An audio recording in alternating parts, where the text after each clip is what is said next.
नमस्कार। भाषा ज्ञान पर आधारित हमारे चैनल हिंदी जगत में एक बार फिर आपका स्वागत है। हमारा आज का वीडियो कक्षा 10वीं के व्याकरण पाठ रचना के आधार पर वाक्य भेद के बहुवैकल्पिक प्रश्नों पर आधारित है। ये प्रश्न न केवल वर्तमान में चल रही ऑनलाइन परीक्षा हेतु उपयोगी हैं, बल्कि पाठ के गहन अध्ययन में भी सहायक सिद्ध होंगे। तो प्रारंभ करते हैं। प्रश्न 1।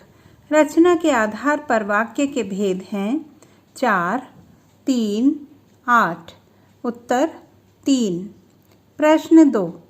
वाक्य के अंग हैं उद्देश्य तथा विधेय, संयुक्त एवं मिश्र, सरल एवं जटिल।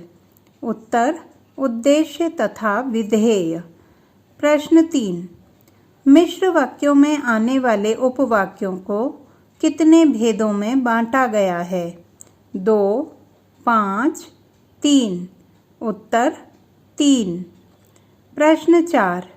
संयुक्त वाक्यों के उपभेद हैं 4, 6, 2। उत्तर 4। प्रश्न 5।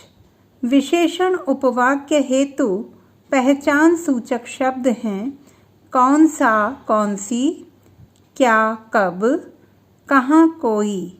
उत्तर कौन सा, कौन सी। प्रश्न 6। जब तुम आओगी तब हम खाना बनाएंगे में प्रयुक्त क्रिया विशेषण उपवाक्य है रीतिवाचक क्रिया विशेषण, स्थानवाचक क्रिया विशेषण, कालवाचक क्रिया विशेषण। उत्तर कालवाचक क्रिया विशेषण। प्रश्न 7। क्रिया विशेषण उपवाक्यों के भेदों की संख्या है 4, 5, 8। उत्तर 5। प्रश्न 8। क्रिया विशेषण उपवाक्य हेतु पहचान सूचक शब्द हैं कब, कहाँ, कैसे, कितना, क्यों, कौन, कौन सी, कोई, कभी, क्या, कैसे, जिसने। उत्तर कब, कहाँ, कैसे, कितना, क्यों। प्रश्न 9। पिताजी ने कहा कि कल वे बाजार जाएंगे वाक्य में प्रयुक्त उपवाक्य है संज्ञा उपवाक्य, विशेषण उपवाक्य, क्रिया विशेषण उपवाक्य। उत्तर संज्ञा उपवाक्य। प्रश्न 10। संयुक्त वाक्य में सभी उपवाक्य डैश होते हैं प्रधान उपवाक्य, आश्रित उपवाक्य, स्वतंत्र उपवाक्य।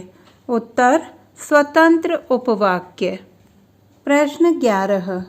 जिस वाक्य में एक प्रधान उपवाक्य, दूसरा आश्रित उपवाक्य तथा तीसरा समुच्चय बोधक अव्यय हो डैश कहलाता है संयुक्त मिश्र वाक्य, मिश्र वाक्य, संयुक्त वाक्य। उत्तर संयुक्त मिश्र वाक्य। प्रश्न 12। वह लड़का आ गया है जिसे आपने बुलाया है वाक्य में प्रयुक्त उपवाक्य होगा वह लड़का आ गया है जिसे आपने बुलाया है, आपने बुलाया। उत्तर जिसे आपने बुलाया है। प्रश्न 13। परस्पर समानाधिकरण समुच्चय बोधक से जुड़े उपवाक्य डैश वाक्य कहलाते हैं सरल वाक्य, संयुक्त वाक्य, मिश्र वाक्य। उत्तर संयुक्त वाक्य। प्रश्न 14।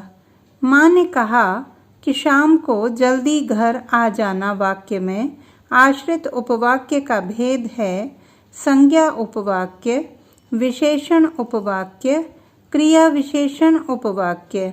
उत्तर संज्ञा उपवाक्य। प्रश्न 15।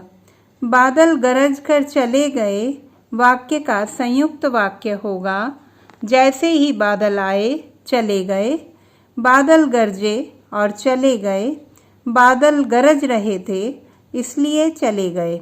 उत्तर बादल गरजे और चले गए। प्रश्न 16। लाभ वाला काम करो वाक्य का मिश्र वाक्य होगा जैसे जैसे लाभ हो काम करो, कोई ऐसा काम करो जिसमें लाभ हो, काम करो और लाभ हो। उत्तर कोई ऐसा काम करो जिसमें लाभ हो। प्रश्न 17। सांझ हुई और पक्षी नीड़ में आ गए। वाक्य का सरल वाक्य होगा, शाम होते ही पक्षी नीड़ में आ गए। जैसे ही सांझ हुई पक्षी नीड़ में आ गए। सांझ हो गई और पक्षियों को नीड़ में आना पड़ा। उत्तर, शाम होते ही पक्षी नीड़ में आ गए। प्रश्न 18, वह आया तो था परंतु उसने कुछ नहीं कहा। वाक्य का भेद है सरल वाक्य, संयुक्त वाक्य, मिश्र वाक्य। उत्तर, मिश्र वाक्य। प्रश्न 19, यही वे सज्जन हैं जिन्होंने विपत्ति में हमारी मदद की थी। वाक्य में प्रधान उपवाक्य होगा, विपत्ति में हमारी मदद की थी। यही वे सज्जन हैं जिन्होंने। उत्तर, यही वे सज्जन हैं। प्रश्न 20, निम्नलिखित वाक्यों में से सरल वाक्य है, वह निकम्मा था इसलिए असफल हुआ। भागते हुए कुत्ते ने बिल्ली को दबोच लिया। ज्यों ही पुलिस आई चोर भाग गया। उत्तर, भागते हुए कुत्ते ने बिल्ली को दबोच लिया। प्रश्न 21, निम्नलिखित सरल वाक्यों को मिलाकर एक मिश्र वाक्य बनाइए। वहाँ एक गांव था, वह गांव छोटा सा था, उसके चारों ओर जंगल था। वहाँ एक छोटा सा गांव था जिसके चारों ओर जंगल था। वहाँ एक छोटा सा गांव था और उसके चारों ओर जंगल था। उस छोटे से गांव के चारों ओर जंगल था। उत्तर, वहाँ एक छोटा सा गांव था जिसके चारों ओर जंगल था। प्रश्न 22, निम्नलिखित वाक्यों में मिश्र वाक्य का उदाहरण है। पूजा समाप्त कर पुजारी जी घर चले गए। बादल आए और चले गए। जहाँ जहाँ वह गया उसका बहुत सम्मान हुआ। उत्तर, जहाँ जहाँ वह गया उसका बहुत सम्मान हुआ। प्रश्न 23, रचना की दृष्टि से निम्नलिखित वाक्य किस प्रकार का है? वह सब्जी मंडी से केले, आम और संतरे लाया। सरल वाक्य, संयुक्त वाक्य, मिश्र वाक्य। उत्तर, सरल वाक्य। प्रश्न 24, दो सरल वाक्यों कार्यक्रम समाप्त हुआ, सब लोग घर चले गए का एक सरल वाक्य होगा, कार्यक्रम समाप्त होते ही सब लोग घर चले गए। जैसे ही कार्यक्रम समाप्त हुआ सब लोग घर चले गए। कार्यक्रम समाप्त हुआ और लोग घर चले गए। उत्तर, कार्यक्रम समाप्त होते ही सब लोग घर चले गए। प्रश्न 25, वह परिश्रमी है, वह हार नहीं मानता। वाक्यों का मिश्र वाक्य होगा, वह परिश्रमी है इसलिए वह हार नहीं मानता। चूंकि वह परिश्रमी है इसलिए हार नहीं मानता। वह परिश्रमी है तथा हार नहीं मानता। उत्तर, चूंकि वह परिश्रमी है इसलिए हार नहीं मानता। तो बच्चों, आशा करती हूँ कि यह वीडियो पाठ को सूक्ष्म रूप से समझने में सहायक सिद्ध होगा। पाठ के विस्तृत अध्ययन हेतु इस पर आधारित हमारा वीडियो देखना ना भूलें। भाषा संबंधी किसी भी समस्या के समाधान हेतु बने रहिए सुनीता भटनागर हिंदी जगत के साथ। आपका दिन शुभ हो।